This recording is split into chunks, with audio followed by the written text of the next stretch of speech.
ខ្ញុំបាទសូមធ្វើការអនុញ្ញាតគោរពនិងជម្រាបសួរពុកម៉ែបងប្អូននិងទស្សនិកជនជាទីគោរពថ្ងៃនេះជួបជាមួយនឹងខ្ញុំបាទ MC Play ខ្ញុំបាទសូមលើកយកនៅជោគជាតារាសីប្រចាំថ្ងៃសៅរ៍ថាតើនៅក្នុងថ្ងៃនេះដួងរាសីរបស់ពុកម៉ែបងប្អូនប្រែប្រួលផ្លាស់ប្ដូរទៅជាយ៉ាងដូចម្តេចនោះដើម្បីកុំឲ្យខាតពេលវេលា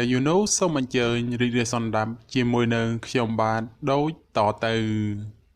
សម្រាប់អស់លោកអ្នកដែលកើតឆ្នាំជូតកណ្ដុរមេឃអូបរ៉ាចិញ្ចឹមនាំលៀបនាំជ័យនាំសុភមង្គលប្រាថ្នាអ្វីបានសម្រេចហើយអនាគតក្លាយជាអ្នកមានទ្រព្យស្ដុកស្ដំម៉ោងនាំលៀបសំណាងគឺម៉ោង6ព្រឹកដល់ម៉ោង9យប់ពណ៌នាំលៀបសំណាងគឺពណ៌សនិងពណ៌ក្រហមលេខនាំលៀបសំណាងគឺលេខ44និងលេខ66សូមខមមិនលេខ888យកលៀបសម្បត្តិទេវតាទ្រព្យមានបារមីស័ក្តិសិទ្ធិណាស់សេចេញភ្លាមទំនេរទាយឆុតបំផុតនិងមានសំណាងល្អនិងប្រទានសម្បត្តិមហាសេដ្ឋីមានលៀបមានជ័យមានលុយចូលហោហៀសម្រាប់ឆ្នាំជូតនៅថ្ងៃនេះជោគជាតារាសីរបស់អស់លោកអ្នកល្អប្រសើរហើយបើទោះបីធ្វើអ្វីក៏ដោយតែងតែមានការរីកចម្រើនលូតលាស់និងមានជោគមានជ័យល្អប្រសើរសម្រាប់អ្នកប្រកបមុខរបររកស៊ីជួញដូរវិញមានការប្រជែងគ្នាច្រើនជាពិសេសមានប្រទាំងប្រទើជាមួយអ្នកមានមុខរបរដូចគ្នាហេតុនេះក៏បីមានការបើកចិត្តឲ្យទូលេបន្តិចទៅគ្មានរឿងរ៉ាវចម្រូងចម្រាសណាមួយកើតឡើងសម្រាប់ការធ្វើដំណើរទីចិត្តឆ្ងាយមានភាពសុខដុមទាំងពេលទៅនិងពេលត្រឡប់មកវិញរីឯបញ្ហាសម្ព័ន្ធស្នេហាកំឡោះក្រមុំមានការជឿនលឿនទៅមុខនិងផ្អែមល្ហែមល្អចំពោះគ្នាប្រពៃសម្រាប់អស់លោកអ្នកដែលកើតឆ្នាំឆ្លូវកូននាំលៀបនាំជ័យនាំសុភមង្គលប្រាថ្នាអ្វីបានសម្រេចហើយអនាគតក្លាយជាអ្នកមានទ្រព្យសម្បត្តិស្ដុកស្ដំម៉ោងនាំលៀបសំណាងគឺម៉ោង4ព្រឹកដល់ម៉ោង6ល្ងាចពណ៌នាំលៀបសំណាងគឺពណ៌ក្រហមនិងពណ៌ស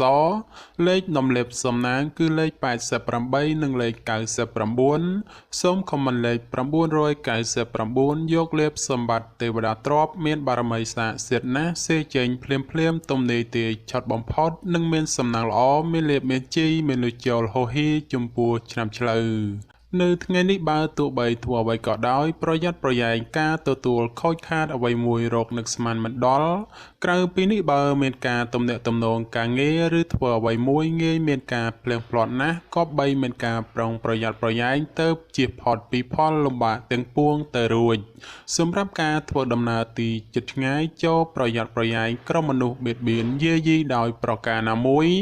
រីឯបញ្ហាសេចក្តីស្នេហាប្រុសស្រីមានដំណើរការថយក្រោយចូលមានការប្រយ័ត្នប្រយែងចំនួនវិវាទឈានដល់ការបែកបាក់សម្រាប់អស់លោកអ្នកដែលកើតឆ្នាំខាលខ្លាសេដ្ឋីចិញ្ចឹមមានប្រាជ្ញាឆ្លាតវៃមានគំនិតភ្លឺថ្លាហើយអនាគតក្លាយជាអ្នកមានអំណាចនិងទ្រព្យស្ដុកស្ដំម៉ោងនាំលៀបសំណាងគឺម៉ោង5ព្រឹកដល់ម៉ោង8យប់ពណ៌នាំលៀបសំណាងគឺពណ៌សនិងពណ៌លឿងលេខនាំលៀបសំណាងគឺលេខ68និងលេខ99សូមខមមិនលេខ555យកលៀបសម្បត្តិទេវតាទ្រព្យមានបារមីស័ក្តិសិទ្ធិណាស់សេចេញភ្លាមទំនេរទាយឆុតបំផុតនិងមានសំណាងល្អនិងប្រទានសម្បត្តិមហាសេដ្ឋីមានលៀបមានជ័យមានលុយចូលហោហៀចំពោះឆ្នាំខាលនៅថ្ងៃនេះការប្រកបការងារមានការជឿនលឿនច្រើនផ្នែកក្នុងនេះមិនថាជារឿងប្រកាសឬក៏រឿងផ្ទាល់ខ្លួននោះឡើយសម្រាប់អ្នកប្រកបមុខរបររកស៊ីជួញដូរវិញមានការរលូនទៅមុខល្អនិងការរកប្រាក់កម្រៃទៀតសោតក៏គ្រាន់បើជាងមុនផងសម្រាប់ការធ្វើដំណើរទីជិតឆ្ងាយជួបភាពសុខដុមទាំងពេលទៅនិងពេលត្រឡប់មកវិញរីឯបញ្ហាសម្ព័ន្ធស្នេហាកំឡោះក្រមុំឬមេម៉ាយពោះម៉ាយក្តីជួបរឿងការយល់ខុសនិងភាពប្រចែកប្រច័ណ្ឌកំពុងលុកលុយច្រើនដូចនេះត្រូវកាត់បន្ថយការបង្កើតចំនួនវិវាទចេញពីខ្លួនខ្លះទៅប្រសើរសម្រាប់អស់លោកអ្នកដែលកើតឆ្នាំថោះទុនសាយមាសមានបារមីដាច់ជះមានអំណាចមានមនុស្សជាច្រើនជួយជ្រោមជ្រែងការងារតូចធំដើម្បីឲ្យអនាគតក្លាយជាអ្នកមានអំណាចនិងទ្រព្យសម្បត្តិមហាសាលម៉ោងនាំលៀបសំណាងគឺម៉ោង6ព្រឹកដល់ម៉ោង8យប់ ពណ៌នំលាបសំណាងគឺពណ៌ក្រហមនិងពណ៌ផ្កាឈូកលេខនំលាបសំណាងគឺលេខ72និងលេខ87សូមខមមិនលេខ168យកលេបសម្បត្តិមហាសិទ្ធិមានបារមីស័ក្តិសិទ្ធិណាស់សេចេញភ្លាមទំនេរទេឆត់បំផុតនិងមានសំណាងល្អនិងប្រទានសម្បត្តិមហាសិទ្ធិមានលេបបញ្ជីមានលុយចូលហោហៀចំពោះឆ្នាំថោះនៅថ្ងៃនេះបើលោកអ្នកមានការចាត់ចែងកិច្ចការងារចាស់ឬក៏កិច្ចការងារដែលនៅសេសសល់ពីមុនមកតែងតែផ្ដល់ផលល្អនៅពេលក្រោយវិញជានិច្ចចំពោះអ្នកប្រកបមុខរបររកស៊ីជួញដូរវិញមានការចម្រើនលូតលាស់ទៅមុខដូច្នោះជាឱកាសល្អក្នុងការផ្លាស់ប្ដូរមុខរបរឬបើកធ្វើចំនួនតូចធំបំផុតសម្រាប់ការធ្វើដំណើរទីជិតឆ្ងាយជួបសេចក្តីសុខក្សេមក្សាន្តដោយសពមួយដងរីឯបញ្ហាសម្ព័ន្ធស្នេហាប្រុសស្រីមានភាពយកចិត្តទុកដាក់និងផ្អែមល្ហែមល្អចំពោះគ្នាប្រពៃសម្រាប់អស់លោកអ្នកដែលកើតឆ្នាំរោងពោះអ្នកក្រេតមន្ត្រីចិញ្ចឹមធ្វើកិច្ចការងារអ្វីមួយអ្នកតែងតែមានគំនិតជ្រះថ្លាប្រាថ្នាអ្វីបានសម្រេចហើយការងារតូចធំតែងតែមានអ្នកគ្រប់គ្រងទំនុកបំរុងសពគ្រប់បែបយ៉ាងម៉ោងនាំលេបសំណាងគឺម៉ោង5ព្រឹកដល់ម៉ោង8យប់ពណ៌នំលាបសំណាងគឺពណ៌ប្រផេះនិងពណ៌ក្រហមលេខនំលាបសំណាងគឺលេខ58និងលេខ67សូមខមមិនលេខ168យកលេបសម្បត្តិអុកញ៉ាមានបារមីស័ក្តិសិទ្ធិណាស់សេចេញភ្លាមទំនេរទេឆត់បំផុតនិងមានសំណាងល្អនិងប្រទានសម្បត្តិមហាសិទ្ធិមានលេបមានជីមានលុយចូលហោហៀចំពោះឆ្នាំរោងនៅថ្ងៃនេះបើទោះបីធ្វើអ្វីក៏ដោយតែងតែមានការជឿនលឿនគួរសមម្លោះហើយរាល់កិច្ចការងារបើលោកអ្នកសម្រុកធ្វើតែងតែបានជោគជ័យត្រឡប់មកវិញសម្រាប់អ្នកប្រកបមុខរបររកស៊ីជួញដូរវិញឃើញថាទាំងការជួញទីជិតឆ្ងាយមានភាពលំនឹងល្អពោលគឺមិនមានអ្វីប្រែប្រួលដូចជាទីគាត់សម្គាល់នោះទេសម្រាប់ការធ្វើដំណើរទីជិតឆ្ងាយមានភាពប្រទាំងប្រទើសនិងបញ្ហារត់ចូលច្រើនក៏បីមានការប្រុងប្រយ័ត្នប្រយែងរីឯបញ្ហាសម្ព័ន្ធស្នេហាកំឡោះក្រមុំព្រោះតែពេលនេះមានរឿងរ៉ាវចូលមកកកផ្លូវចិត្តធ្វើឲ្យកើតមានការប្រទាំងប្រទើសគ្នាច្រើនសម្រាប់អស់លោកអ្នកដែលកើតឆ្នាំម្សាញ់ពោះទេវតាចិញ្ចឹមមានលៀបមានជ័យមានមនុស្សជាច្រើននាំគ្នាស្រឡាញ់រាប់អានសាទរម៉ោងនាំលៀបសំណាងគឺម៉ោង6ព្រឹកដល់ម៉ោង7យប់ពណ៌នាំលៀបសំណាងគឺពណ៌ខ្មៅនិងពណ៌សលេខនំលេបសំណាងគឺលេខ56និងលេខ85សូមខមមិនលេខ999យកលេបសម្បត្តិមហាទ្រព្យលុយរយលានមានបារមីស័ក្តិសិទ្ធិណាស់សេចេញភ្លាមទំនេរទេឆត់បំផុតនិងមានសំណាងល្អនិងប្រទានសម្បត្តិមហាសិទ្ធិមានលៀបមានជ័យមានលុយចូលហោហៀចំពោះឆ្នាំម្សាញ់នៅថ្ងៃនេះលោកអ្នកធ្វើអ្វីក៏ដោយតែងតែមានការប្រុងប្រយ័ត្នប្រយែងនិងយកចិត្តត្រជាក់ដាក់ខ្លួនឲ្យបានកម្រិតខ្ពស់ទើបមិនមានបញ្ហាចោទឡើងសម្រាប់អ្នករកស៊ីជួញដូរមិនត្រូវបោះទុនអ្វីមួយដោយតក់ក្រហល់ឡើយបើពុំនោះទេនឹងជួបរឿងសោយអស់ប្រាក់កាក់ពីខ្លួនហើយត្រូវមកដេកសោកស្ដាយពុំខានសម្រាប់ការធ្វើដំណើរទៅទិសឦសានឲ្យប្រយ័ត្នប្រយែងបញ្ហាក្រក់ចូលយាយីបន្តិចរីឯសម្ព័ន្ធស្នេហាកំឡោះក្រមុំមានដំណើរការប្រែប្រួលផ្លាស់ប្ដូរពីព្រោះងាយទាំងផ្អែមល្ហែមហើយក៏ងាយនឹងទាស់ទែងគ្នាដែរសម្រាប់អស់លោកអ្នកដែលកើតឆ្នាំមុំមីសេះមេតបចិញ្ចឹមនាំលៀបនាំជ័យនាំសុភមង្គលប្រាថ្នាអ្វីបានសម្រេចហើយអនាគតខ្លាចជាអ្នកមានទ្រព្យសម្បត្តិស្ដុកស្ដំម៉ោងនាំលៀបសំណាងគឺម៉ោង6ព្រឹកដល់ម៉ោង7យប់ពណ៌នាំលៀបសំណាងគឺពណ៌ខ្មៅនិងពណ៌ក្រហមលេខនាំលៀបសំណាងគឺលេខ47និងលេខ56សូមខមមិនលេខ168យកលៀបសម្បត្តិទេវតាទ្រព្យមានបារមីស័ក្តិសិទ្ធិណាស់សេចេញភ្លាមទំនេរទេឆត់បំផុតនិងមានសំណាងល្អនិងប្រទានសម្បត្តិមហាសិទ្ធិមានលៀបមានជ័យមានលុយចូលហោហៀចំពោះឆ្នាំមុំមីនៅថ្ងៃនេះដំណើរជីវិតរបស់អស់លោកអ្នកល្អប្រសើរប៉ុន្តែយ៉ាងណាសម្រាប់ស្ត្រីនៅមានគ្រោះយាយីនៅឡើយដូចនេះទោះធ្វើអ្វីតែងតែមានការមិនភ្លឺថ្លាដោយក៏បំណងប៉ុន្មាននោះទេ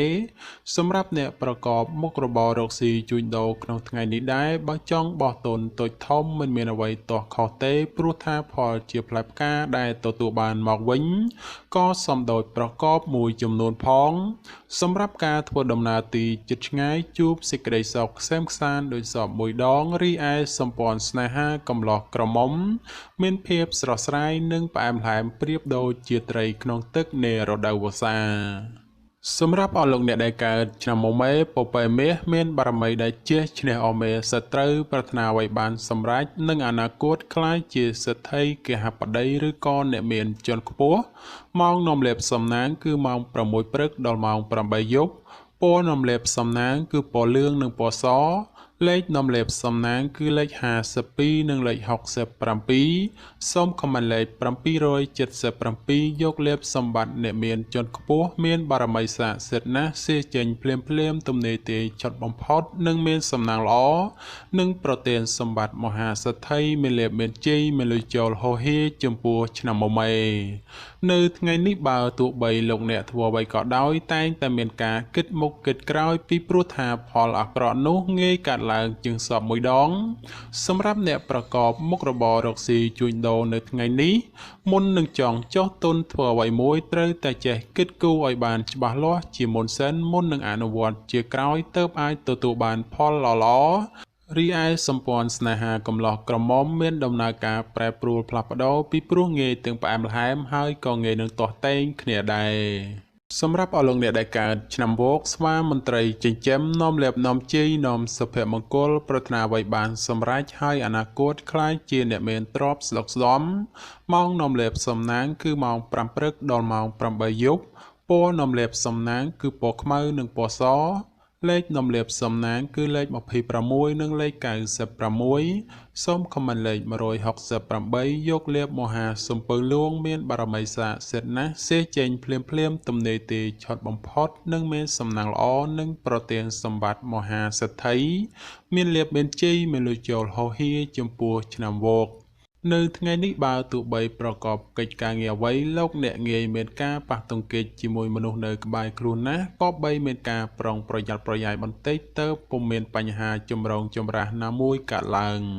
សម្រាប់ការរស់នៅក្នុងរង្វង់គ្រួសារត្រូវតែចេះអត់ឱនឲ្យគ្នាទៅមានភាពសុខដុមនិងប្រកាសមិនសូវហូរធ្លាក់ចេញសម្រាប់អ្នកប្រកបមុខរបររកស៊ីជួញដូរក្នុងថ្ងៃនេះការរកផលចំណូលជួបការលំបាកហើយតតែស្វែងរកបន្តិចទៅប្រកាសហូរចូលក្រនចិញ្ចឹមគ្រួសាររីឯសម្ព័ន្ធស្នេហាកំឡោះក្រមុំមានការជឿនលឿនទៅមុខនិងមានភាពផ្អែមល្ហែមល្អចំពោះគ្នាប្រពៃសម្រាប់អស់លោកអ្នកដែលកើតឆ្នាំរកាមន់មាសប្រាក់នាំលេបនាំសំណាងឧបរាជចិញ្ចឹមមានសំណាងល្អឈ្នះអមេសត្រូវប្រាថ្នាអ្វីបានសម្រេចនិងអនាគតខ្លាយជាសេដ្ឋីគេហបតីឬក៏អ្នកមានជាន់ខ្ពស់ម៉ោងនាំលេបសំណាងគឺម៉ោង5ព្រឹកដល់ម៉ោង7យប់ពណ៌នាំលេបសំណាងគឺពណ៌លឿងនិងពណ៌សលេខនាំលេបសំណាងគឺលេខ85និងលេខ92សូមខមមិនលេខ168យកលេបសម្បត្តិអ្នកមានជាន់ខ្ពស់មានបារមីស័ក្តិសិទ្ធិណាស់សេចេញភ្លាមទំនេរទេឆុតបំផុតនិងមានសំណាងល្អនិងប្រទានសម្បត្តិមហាសេដ្ឋីមានលេបមានជ័យមានលុយចូលហោហៀចំពោះឆ្នាំរកា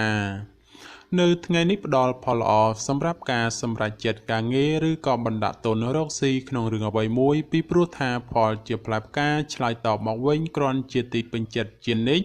បើជាអ្នកប្រកបមុខរបររកស៊ីជួញដូរមានការលក់ចេញទិញចូលគ្រាន់រស់រវើកគួរសម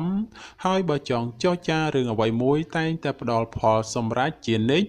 រីឯគូស្នេហ៍កំឡោះក្រមុំមានការរីកចម្រើនលូតលាស់ទៅមុខនិងបើមានការចង់ផ្សំផ្គុំគ្រួសារផងជាឱកាសល្អប្រពៃបំផុតសម្រាប់អស់លោកអ្នកដែលកើតឆ្នាំចសំណក់នាំលេបនាំសំណាងឧបរាជចិញ្ចឹមមានសំណាងល្អឈ្នះអស់មេសត្រូវប្រាថ្នាអ្វីបានសម្រេចនិងអនាគតខ្លាយជាអ្នកមានទ្រព្យសម្បត្តិស្ដុកស្ដម្ភម៉ោងនាំលេបសំណាងគឺម៉ោង6ព្រឹកដល់ម៉ោង7យប់ពណ៌នាំលេបសំណាងគឺពណ៌ក្រហមនិងពណ៌ទឹកក្រូចលេខនាំលេបសំណាងគឺលេខ04និងលេខ87សូមខមមិនលេខ999យកលេបសម្បត្តិអ្នកមានជាន់ខ្ពស់មានបារមីស័ក្តិសិទ្ធិណាស់សេចេញភ្លាមទំនេរទេឆុតបំផុតនិងមានសំណាងល្អនិងប្រទានសម្បត្តិមហាសេដ្ឋីមានលេបមានជ័យមានលុយចូលហោហៀចំពោះឆ្នាំចនៅថ្ងៃនេះលោកអ្នកធ្វើអ្វីក៏ដោយតែងតែទទួលនៅភាពកក់ក្ដៅខ្លះត្រជាក់ខ្លះ ហើយការបំពេញកិច្ចការងារអ្វីមិនសូវជារលូនល្អប៉ុន្មានទេព្រោះមានបញ្ហារកម្មចិត្តខ្លះយាយីសម្រាប់អ្នកប្រកបមុខរបររកស៊ីជួញដូរក្នុងថ្ងៃនេះវិញបើលោកអ្នកចង់បោះទុនតូចធំឬក៏ចង់រកស៊ីចូលហ៊ុនជាមួយអ្នកដទៃត្រូវតែចេះត្រួតពិនិត្យឲ្យបានគ្រប់ជ្រុងជ្រោយបើពុំនោះទេអាចជួបផលអាក្រក់ណាមួយនៅថ្ងៃខាងមុខជាពុំខានរីឯបញ្ហាសម្ព័ន្ធស្នេហាកំឡោះក្រមុំបើស្រឡាញ់គ្នាយូរហើយចង់ផ្សំផ្គុំគ្រួសារជាឱកាសល្អប្រពៃបំផុតសម្រាប់អស់លោកអ្នកដែលកើតឆ្នាំកុរជ្រូកនាំលាភនាំជ័យនាំសុភមង្គលប្រាថ្នាអ្វីបានសម្រេចហើយអនាគតខ្លាចជាអ្នកមានទ្រព្យស្ដុកស្ដំម៉ោងនាំលាភសំណាងគឺម៉ោង5ព្រឹកដល់ម៉ោង6យប់ពណ៌នាំលាភសំណាងគឺពណ៌ប្រផេះនិងពណ៌សលេខនាំលាភសំណាងគឺលេខ59និងលេខ75សូមខមមិនលេខ168យកលេខសម្បត្តិទេវតាទ្រព្យមានបារមីស័ក្តិសិទ្ធិណាស់សេចេញភ្លាមទំនេរទេឆត់បំផុតនិងមានសំណាងល្អនិងប្រទានសម្បត្តិមហាសេដ្ឋីមានលាភមានជ័យមានលុយចូលហោហៀចំពោះឆ្នាំកុរនៅថ្ងៃនេះដំណើរជីវិតរបស់អស់លោកអ្នកឃើញថាល្អប្រសើរហេតុនេះបើចង់ធ្វើអ្វីតែងតែផ្ដល់ផលជាផ្លែផ្កាមកវិញគ្រាន់ជាទីពេញចិត្តជានិច្ចសម្រាប់ការរស់នៅមានភាពសុខដុមនិងក្នុងរង្វង់គ្រួសារបើមានបញ្ហាជម្លោះវិវាទជាពេលវេលាល្អក្នុងការដោះស្រាយសម្រាប់អ្នកប្រកបមុខរបររកស៊ីជួញដូរនៅថ្ងៃនេះវិញបើលោកអ្នកចង់បើកហាងថ្មីឬក៏ចង់ប្រកបមុខជំនួញអ្វីមួយជាឱកាសល្អប្រពៃបំផុតការធ្វើដំណើរទីជិតឆ្ងាយមានភាពសុខដុមទាំងពេលទៅនិងពេលត្រឡប់មកវិញតែបញ្ហាសម្ព័ន្ធស្នេហាកំឡោះក្រមុំបានស្គាល់ចិត្តស្គាល់ថ្លើមគ្នាយូរហើយជាឱកាសល្អក្នុងការផ្សំផ្គុំគ្រួសារបំផុតបាទចំពោះជោគជាតារាសីប្រចាំឆ្នាំទាំង12ខ្ញុំបាទក៏សូមបញ្ចប់ត្រឹមតែប៉ុណ្ណេះជាចុងក្រោយប្រសិនបើមានពាក្យលើសលួសខ្វះខាតត្រង់ប្រការណាមួយសូមពុកម៉ែបងប្អូនជួយអធិស្ឋានដល់រូបខ្ញុំបាទផងហើយខ្ញុំបាទក៏សូមអរគុណនិងសូមជម្រាបលា